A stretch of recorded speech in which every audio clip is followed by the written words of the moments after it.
জান্নাতের ভিতরে সকাল থাকবে না, সন্ধ্যা থাকবে না, রাত থাকবে না, দিন থাকবে না। তো হুজুর জান্নাতের ভিতরে কোন টাইম থাকবে?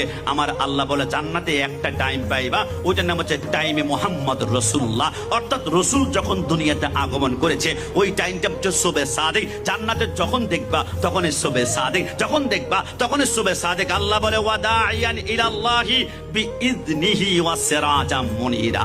সিরাজ শব্দের অর্থ হচ্ছে সূর্য, আর মুনির শব্দের অর্থ হচ্ছে চন্দ্র। নবীকে আল্লাহ সূর্য এবং চন্দ্র বলেছে। আল্লাহ আপনার বন্ধুকে আপনি সিরাজ সূর্য বললেই তো শেষ করতে পারতেন, চন্দ্র কেন বলেছেন? আমার আল্লাহ বলে না, সিরাজ সূর্য যদি আমি বলি, সূর্য বলবে আল্লাহ আমাকে বলেছেন, চন্দ্র বলবে আমার নাম কেন উচ্চারণ করেননি। এই জন্য শুনো, আমার বন্ধু সূর্যের মতো আলো দিবে, তবে সূর্যের মতো তাপ তোমাদেরকে দিবে না। সূর্যের তাপ লাগলে গরম লাগে, ঘাম বের হয়। আর রসুল তো রহমাতুল লিল আলামিন, রহমত যে এখানে থাকবে, এখানে ঘাম থাকতে পারে না, শরীরে জ্বালা পোড়া থাকতে পারে না, কষ্ট লাগবে না। তোমরা শোনো, আমার রসুল আলো দিবে সূর্যের মতো, আর আবহাওয়া ঠান্ডা দিবে চন্দ্রের মতো। একটু জবান খুলে বলে সুবহান।